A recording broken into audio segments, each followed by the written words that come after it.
Simon szerzett egy gólt, de tulajdonképpen ezen kívül semmit nem csinált. Eddig nagy szóló.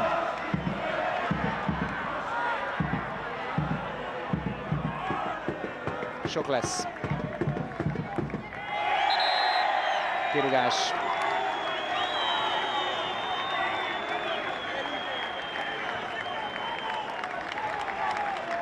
Itt Simon elég bravúros mozdulattal visszateszi a labdát, és végül Széki elől ütötte ki Német.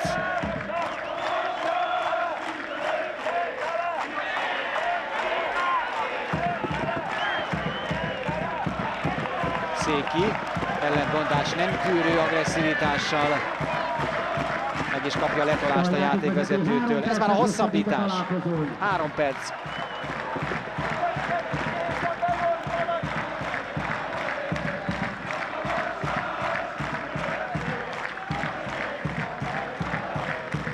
És ez azt jelenti, hogy a Vasas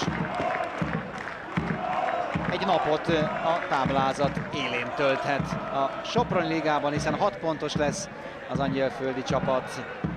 Jelenleg a gólkülönbségük pedig ugyebár 5-2.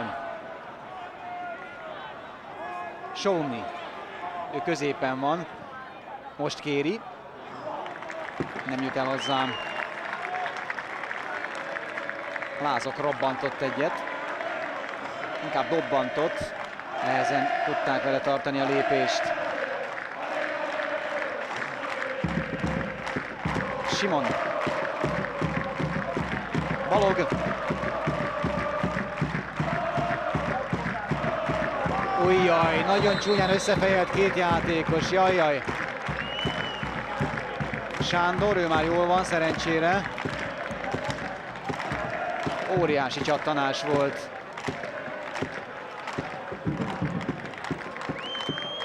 Bétót sokkal rosszabbul járt.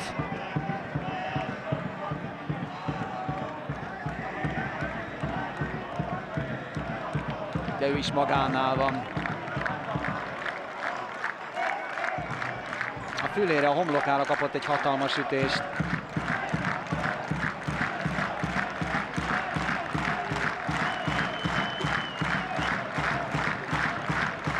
Sándor Gyuri kemény legény már talpon.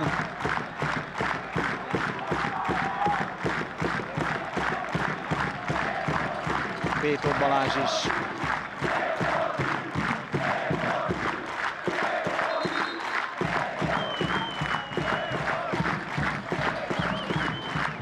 Néhányan elindulnak hazafelé, a kitartóbbak viszont joggal skandálták a szép volt fiúkat. A pályát 7-es számmal Bétó Balázs, helyette a pályán egy újonc élete első felnőtt élvonalbeli mérkőzésén 16-os számmal Mercel Zsolt.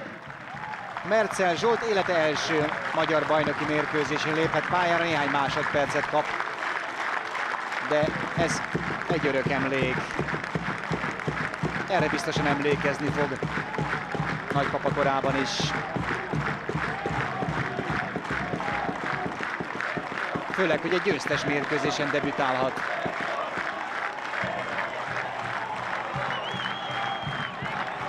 Ilyenkor a legbiztosabb, a Bétó Balázs gyorsan beviszik egy tüzetesebb orvosi vizsgálatra, de azt hiszem, hogy nincs nagy baj. Meg hát a győzelem gyógyír mindenre. Kabát lépett el, és még rúghat egy szögletet az Újpest. Már a 94. percben. Már eltolta a labdát Balog mellett. Kabát végzi el a szögletet, néhány perccel ezelőtt ebből gól született, ugye emlékezzünk Vaskó révén. Egy újabb csúsztatás, és egy nagy mentés, Balog. És itt a vége. Hát volt esemény bőven ezen a mérkőzésen, kedves nézők, nem unatkozhattunk. A régi idők rangadóját, tehát a Vasas, a képen látható úriemberek góljaival 4-2-re legyőzte az ősi rivális Újpest együttesét. Reméljük, hogy jól szórakoztak, tartsanak továbbra is velünk, viszontlátásra!